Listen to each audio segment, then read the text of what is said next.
The garage still smelled like burnt coffee and cheap carpet glue whenever I closed my eyes and thought about where we started.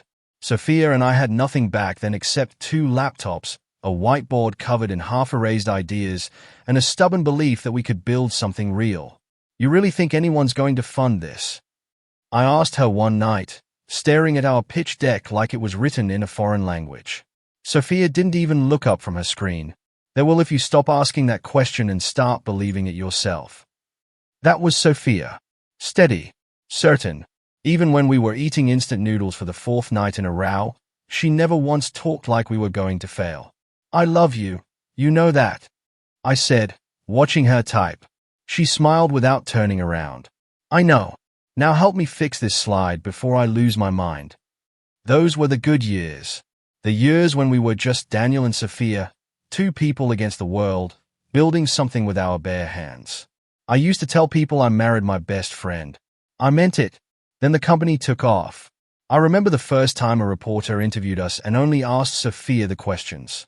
I stood next to her, smiling, nodding, while she explained our vision like she'd invented the whole idea alone. I told myself it didn't matter. We were a team, but something in me quietly noted it. "You okay?" Sophia asked me afterward, adjusting her blazer in the elevator. "Yeah. Why wouldn't I be?" "You got quiet back there." "Just tired," I said. It wasn't the full truth, but it was easier than explaining something I didn't understand myself yet.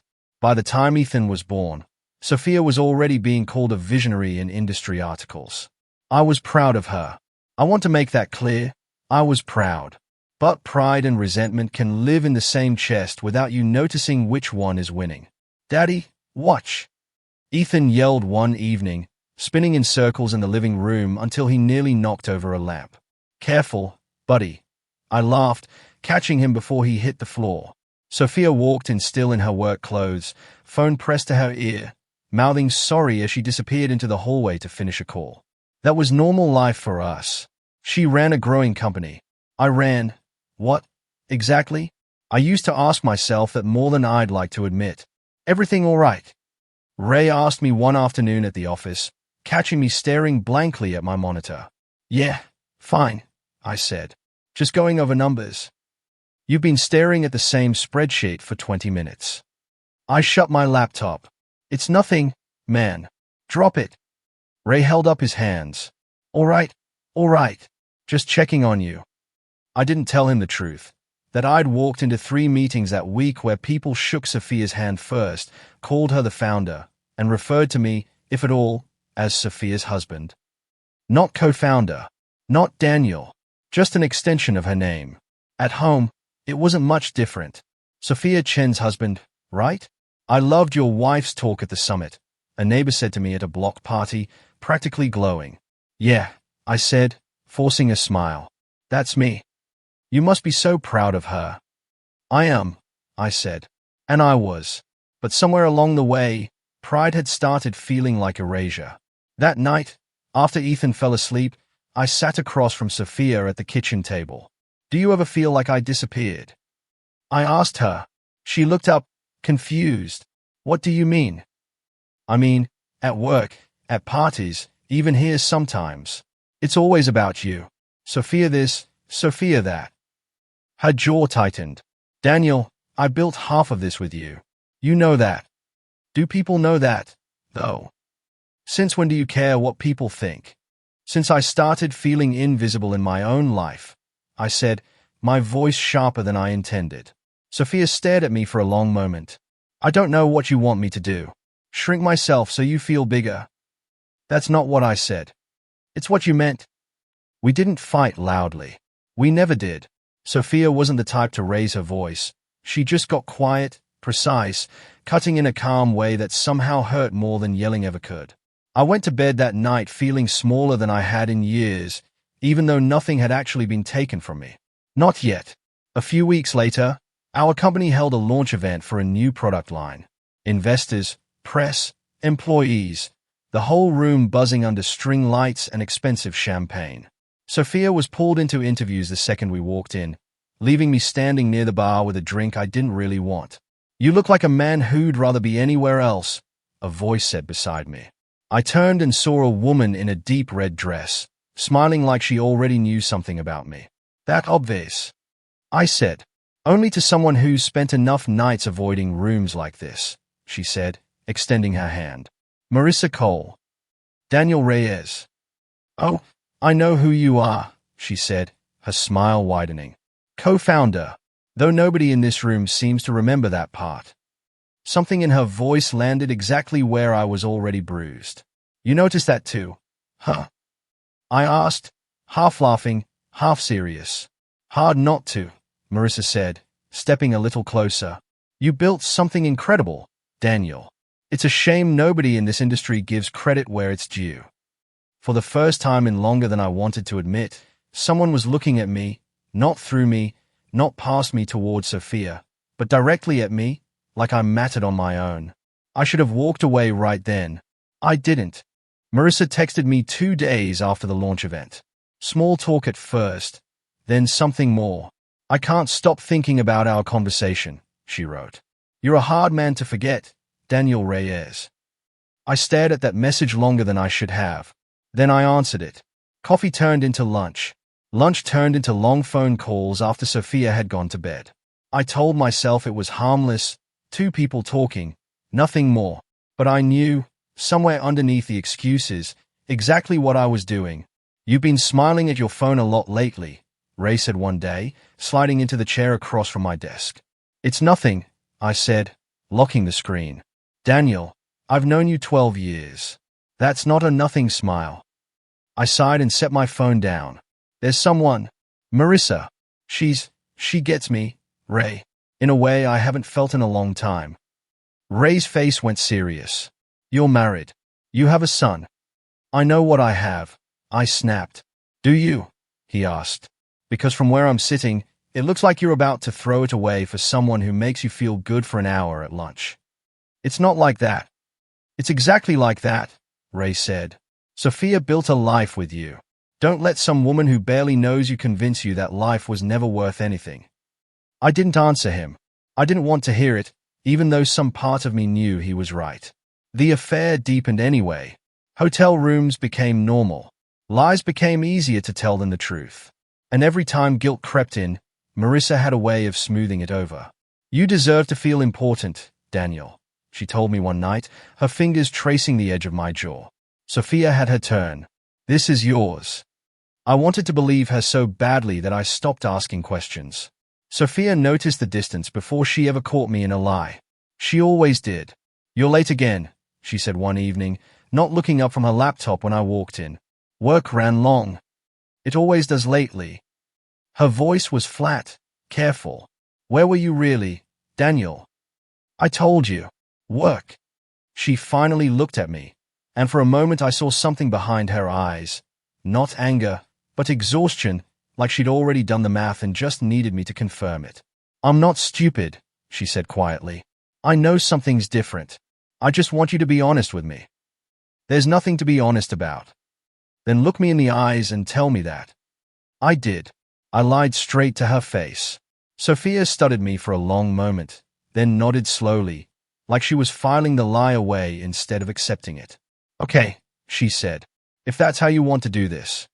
Her calm made me angrier than if she'd screamed. I wanted a fight. I wanted her to accuse me, to give me a reason to feel justified in what I was doing. Why aren't you yelling? I asked. Would that make you feel better? It would make you feel like a real person instead of a robot who runs everything, including this conversation. Something flickered across her face, hurt, quickly buried. I'm not going to beg you to be honest with me, Daniel. You either are, or you aren't.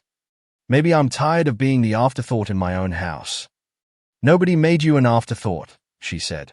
You did that to yourself the moment you stopped fighting for your place here. That's rich, coming from you. I never stopped fighting for us, she said, her voice finally cracking just slightly. I don't know when you did. I grabbed my bag from the hallway closet and started shoving clothes into it. My hands were shaking, but I told myself it was anger, not fear. What are you doing? She asked, standing in the bedroom doorway. I need space. Space, she repeated, like the word tasted wrong in her mouth. Yes, space, Sophia. Some time to think. About what? About her? I froze for half a second. She knew. Of course she knew. This isn't about anyone else, I said, zipping the bag shut. This is about me. It's always been about you, Sophia said, arms crossed, voice steady even as her eyes glistened. Go, then, if that's what you need. I expected her to cry, to grab my arm, to ask me not to leave. Some part of me needed her to, so I could feel like leaving was hard, like it mattered. She didn't move. Aren't you going to say anything else? I asked. What is there to say, Daniel? You've already decided. I walked past her, past Ethan's room where his nightlight glowed under the door, and out to the car.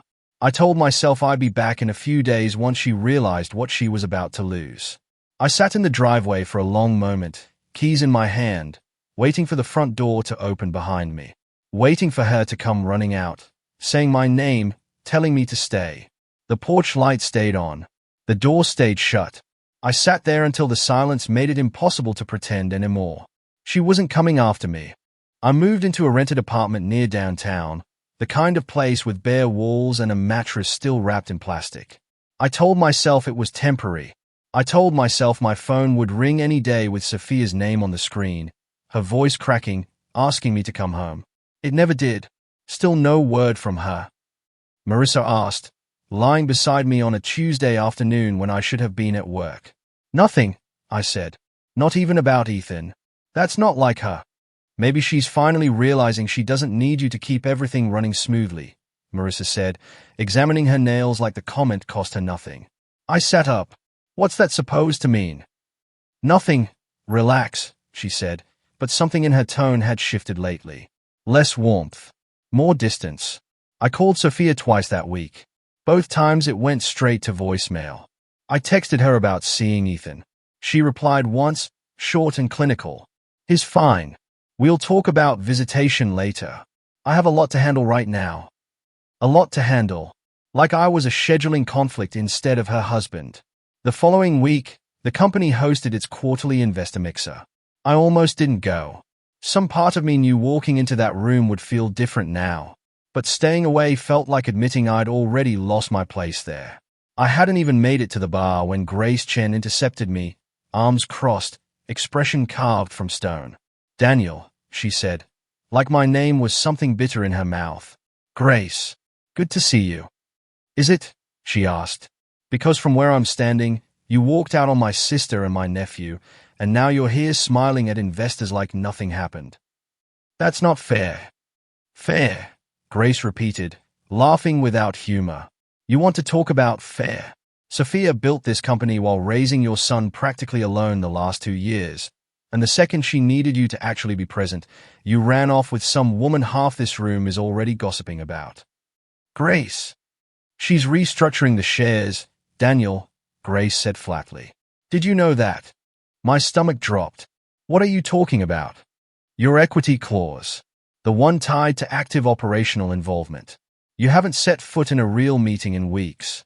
Sophia's lawyers are reviewing whether you still qualify. That clause was never meant to actually be enforced. It was a formality. Everything's a formality until it isn't, Grace said, stepping closer. You should have thought about that before you walked out the door.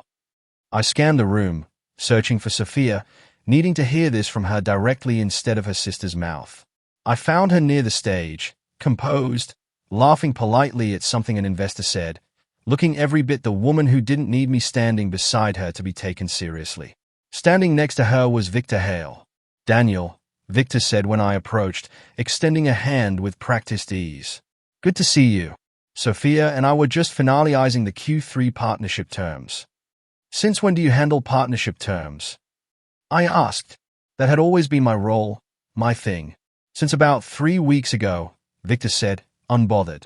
Sophia needed someone reliable to step in. The word landed like a slap. Reliable. Like I hadn't been. Sophia, I said, turning to her. Can we talk? Privately. This isn't the place, Daniel, she said, her voice calm and even, the same tone she used with difficult clients. When is the place? Then? You won't answer my calls. I've been busy keeping this company stable, she said. Something has to hold steady while everything else falls apart. That's not fair. Neither was finding out from Grace that you'd moved in with someone before I even filed the paperwork, Sophia said, quiet enough that only I could hear it, sharp enough to cut straight through me. I had no response for that. Victor's handling operations because someone has to, she continued. You made your choice, Daniel. I'm making mine. She excused herself to greet another investor, leaving me standing there with Victor, who offered an apologetic shrug that somehow felt worse than if he'd gloated. For what it's worth, Victor said, I didn't ask for this. She needed someone she could count on. And I couldn't be that person, I said, half to him, half to myself. Your words, not mine, Victor said, before walking off to rejoin Sophia's side. I left the event early, the weight of the night settling into my chest like wet concrete. When I got back to the apartment, Marissa was scrolling through her phone, barely glancing up. How was the mixer? She asked. They're restructuring my shares, I said. Victor's taken over half my responsibilities. Sophia barely looked at me. Marissa was quiet for a moment. That's rough. That's it? That's rough. What do you want me to say, Daniel? She asked, finally meeting my eyes. I didn't realize things were falling apart this fast on your end. Meaning what? Meaning I thought you were still, someone. In that world.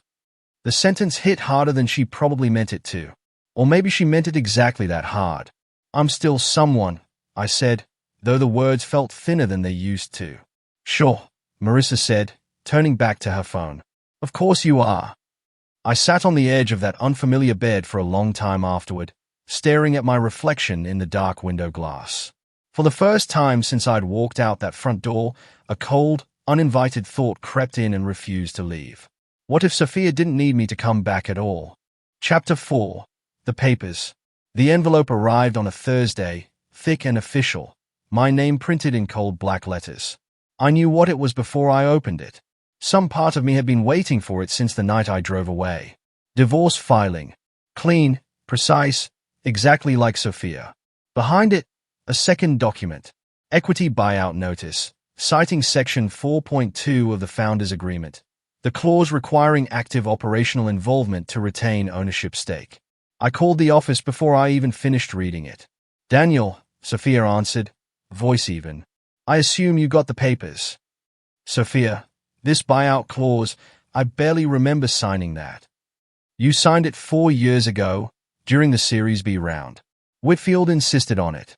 Protects the company if a founder becomes inactive. I'm not inactive.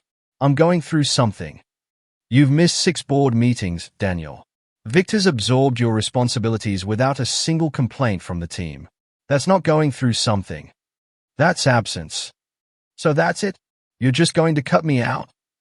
I'm protecting what we built, she said. Something you don't seem interested in doing anymore. The line went quiet for a moment, and I thought maybe she'd soften, the way she used to when we argued and both needed a breath. She didn't. Mr. Whitfield wants to meet with you tomorrow, she said instead. To finalize terms. I'd suggest bringing a lawyer. She hung up before I could respond. Whitfield's office smelled like leather and old money. He was exactly what I expected. Silver hair, expensive watch, the kind of calm that came from decades of never losing. Daniel, he said, shaking my hand firmly. Shame it's come to this. Mr. Whitfield, this clause was never meant to actually be enforced. Every clause is meant to be enforced, son. That's why we write them. He slid a folder across the table. Sophia's been running point for point on this transition. Impressive, honestly. The board's fully behind her. And you didn't think to call me first? Give me a chance to explain. Explain what, exactly? Whitfield asked, folding his hands. That you left your wife, your son, and your responsibilities all in the same month? I've backed a lot of founders, Daniel. The ones who last are the ones who show up. You stopped showing up. I had no argument for that. Not one that would hold up in that room. The buyout offer is fair, Whitfield continued.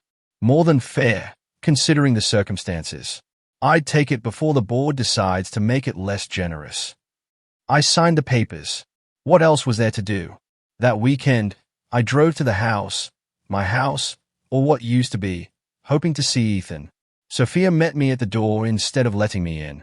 "He's inside," she said. "But Daniel, please, keep it light. He's been asking a lot of questions." "He's my son, Sophia. I know how to talk to him." She stepped aside, and Ethan came running, then stopped a few feet from me, suddenly shy in a way that broke something in my chest. "Hey, buddy," I said, crouching down. "I missed you." "Hi, Daddy," he said quietly. "You want to go get ice cream? Just us." He glanced back at Sophia, like he needed permission just to want something with me. She nodded gently, and he stepped forward, taking my hand. In the car, he was quiet for a long time before he finally spoke. "Daddy, why don't you live with us anymore?" The question hit harder than anything Whitfield or Grace or Sophia had said all week. "Sometimes grown-ups need some time apart," I said, the words feeling hollow even as I said them. "Did I do something wrong?" "No, buddy. No, this has nothing to do with you. I promise." "Then why?" he asked, his eyes searching mine for an answer I didn't have the courage to give him honestly. "I made some mistakes," I finally said. "Grown-up mistakes. It's not your fault. It's not Mommy's fault either. It's mine." He nodded slowly, like he was filing the answer away the same careful way his mother did, and looked back out the window. I drove the rest of the way in silence, gripping the wheel too tightly. When I dropped him back home, Sophia was waiting on the porch. "How was it?" she asked. "He asked why I don't live here anymore." Something flickered across her face. Sympathy, maybe, quickly buried beneath composure. "What did you tell him?" "That it was my fault." "Because it is." She didn't say anything to that. She just nodded and took Ethan's hand, leading him inside. That night, Marissa was waiting when I got back, a suitcase already packed by the door. "What is this?" I asked. "I think we both know this isn't working, Daniel. I just lost my company shares and nearly lost my son today, and you're leaving now." "That's exactly why I'm leaving now," she said. "I need someone stable, someone with a life that isn't falling apart." "You said I deserved better. You said Sophia had her turn." "I say a lot of things," Marissa said, picking up her bag. "I met someone. He's a partner at a firm downtown. Steady. Established. So this was never real." "It was real enough while it lasted," she said, without a trace of guilt. "Take care of yourself, Daniel." The door closed behind her, and I stood alone in an apartment that suddenly felt too big and too empty at the same time. My phone rang an hour later. "My father. Heard about the divorce," he said. No preamble, the way he always talked. "And the company. Word travels fast. Small industry," he said. "You all right?" "Not really." He was quiet for a moment. "You know, your mother used to say the same thing about you that I always thought but never said out loud." "What's that?" "You always confused pride for strength, son," he said. "Thought walking away made you look strong. Truth is, the strong ones stay and fight for what matters. You ran." I didn't have anything to say to that, because for the first time, I couldn't argue with him. Realizing the buyout money didn't last as long as I thought it would. Rent, lawyer fees, the slow bleed of a life falling apart, it all added up faster than I could track. 3 months after Marissa left, I was sitting in a smaller apartment, behind on bills, scrolling job listings for positions I used to be too proud to consider. Ray showed up unannounced on a Saturday, letting himself in with a spare key I'd forgotten he still had. "You look like hell," he said, taking in the unwashed dishes, the drawn curtains. "Thanks. Really needed to hear that. Somebody has to say it." He sat across from me, arms crossed. "You've been ignoring my calls for weeks." "Been busy." "Doing what?" "Sitting in the dark, feeling sorry for yourself." "You don't know what I'm going through, Ray." "I know exactly what you're going through," he said. "You lost your marriage, your company, and your girlfriend left the second you stopped being useful to her. And now you're sitting here acting like Sophia did this to you. She restructured my shares. She cut me out. She protected a company you stopped showing up for," Ray said, cutting me off. "Daniel, I love you like a brother, but you need to hear this. Sophia didn't destroy your life. You did. Every choice that led here was yours." I wanted to argue. I opened my mouth to argue, but nothing came out, because somewhere underneath the anger, I knew he was right. I don't know how to fix this, I finally said. Maybe it's not about fixing what you lost, Ray said. Maybe it's about becoming someone worth trusting again. My phone rang before I could respond. Sophia's name lit up the screen, and my stomach dropped because she never called anymore unless it mattered. Sophia.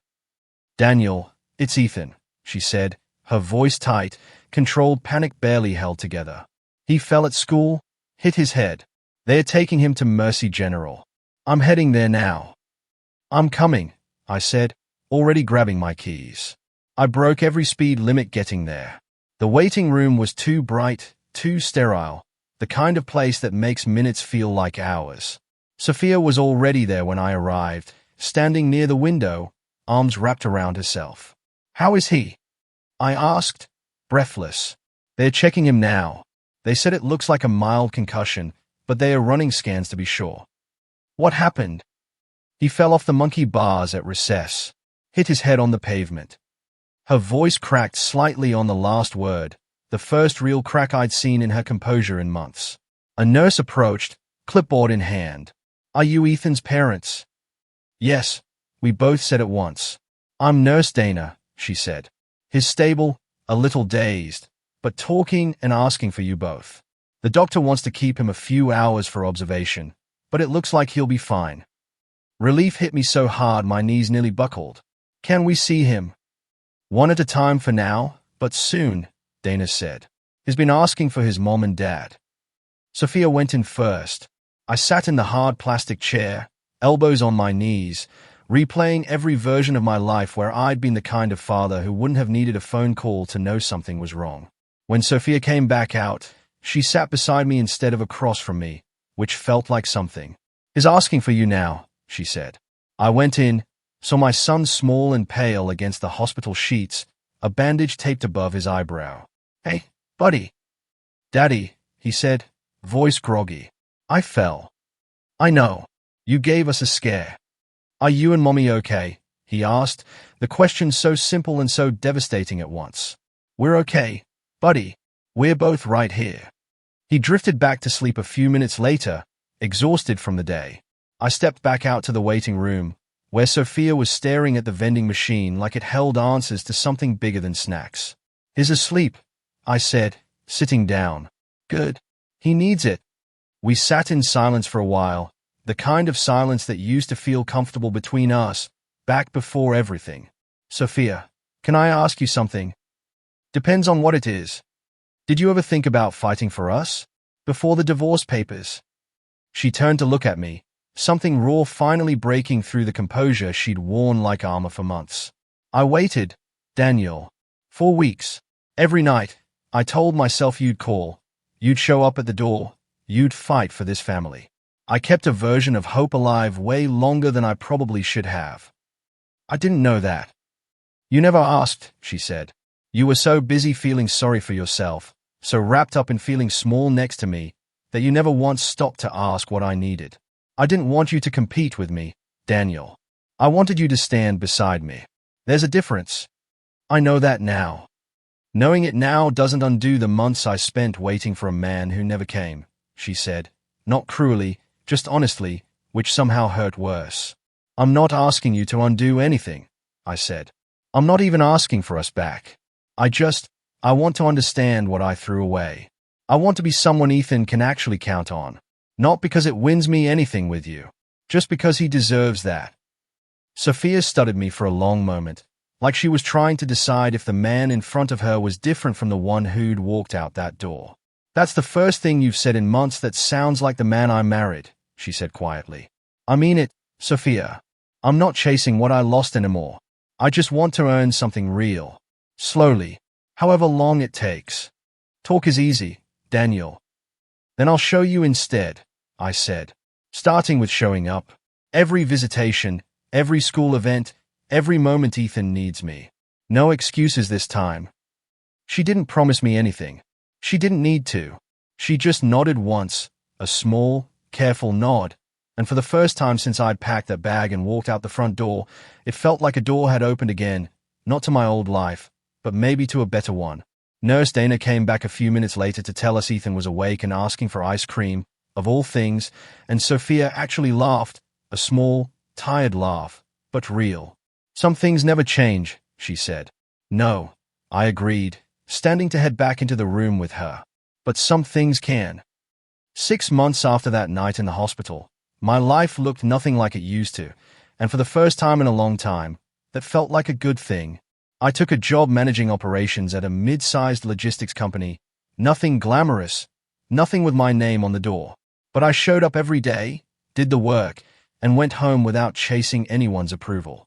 You're actually early, my manager said one morning, glancing at the clock. Trying something new, I said.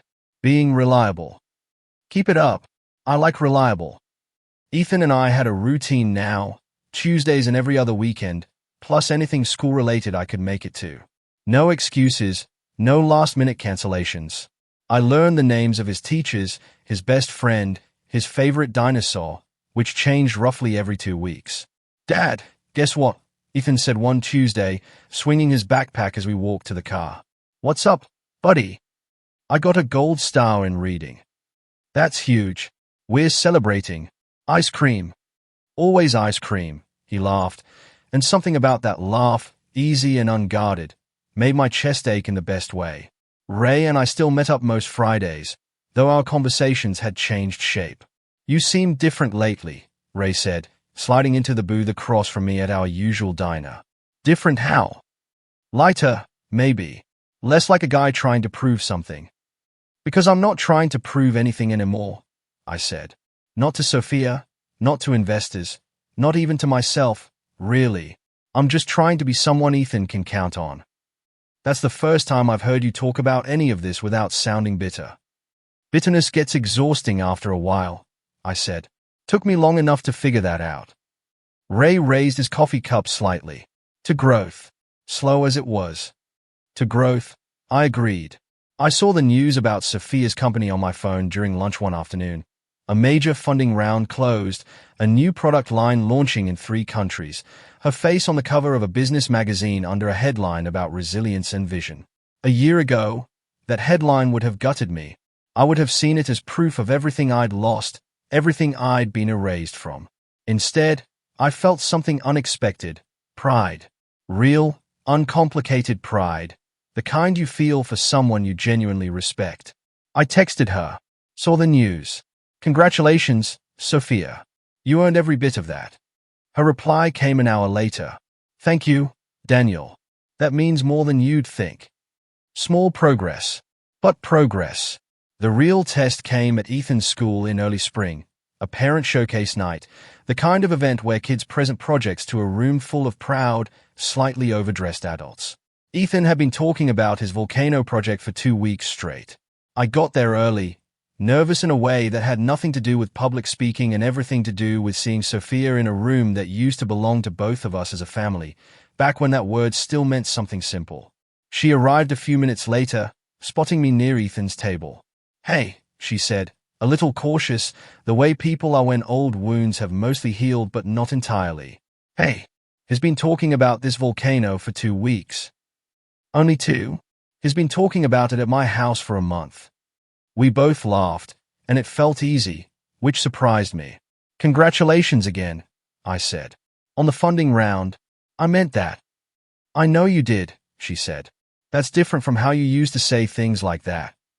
I'm working on being different, I said. In the ways that matter, anyway. She studied me for a moment, the same careful, assessing look she used to give hard business decisions. I can tell. Ethan talks about you a lot lately. Good things. That's the only thing I actually care about proving these days.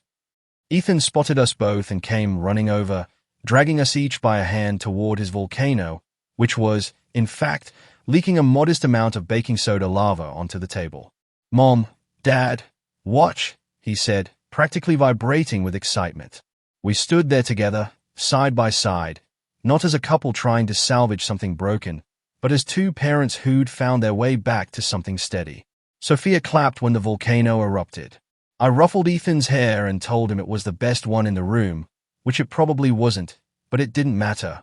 Thank you, Sophia said quietly, as Ethan ran off to show his teacher. For what? For showing up. Really showing up. Not just tonight. For months now. You don't have to thank me for doing what I should have been doing all along. Still, she said, it matters. To him. To me too, honestly. We didn't hug. We didn't reminisce about old times or pretend the last year hadn't happened. There was no dramatic reconciliation, no promise of getting back together. Just two people who'd hurt each other and, somehow, found a quiet respect on the other side of it. I should get him home, Sophia said eventually. School night. Of course. I'll see him Tuesday. He'll like that. She walked off to gather Ethan's things, and I stood there for a moment, watching the two of them, feeling something I hadn't expected to feel again. Peace. I used to think walking away made me strong. I used to think pride was the same thing as backbone, that needing to be seen, to be important, to matter more than the woman I loved, was somehow noble. My father was right. I'd confused pride for strength for most of my adult life, and it cost me almost everything that actually mattered. But karma, I learned, doesn't always look like punishment. Sometimes it looks like losing everything you thought defined you, and slowly discovering who you are once all of that is stripped away. I didn't get my company back. I didn't get my marriage back. I probably never will. But I got something better, in a smaller and quieter way. A son who trusts me again, a friend who never gave up on me, and a version of myself I could finally look at without flinching. Some men chase power their whole lives and never find peace. I lost mine, and somewhere in the wreckage, I finally found it.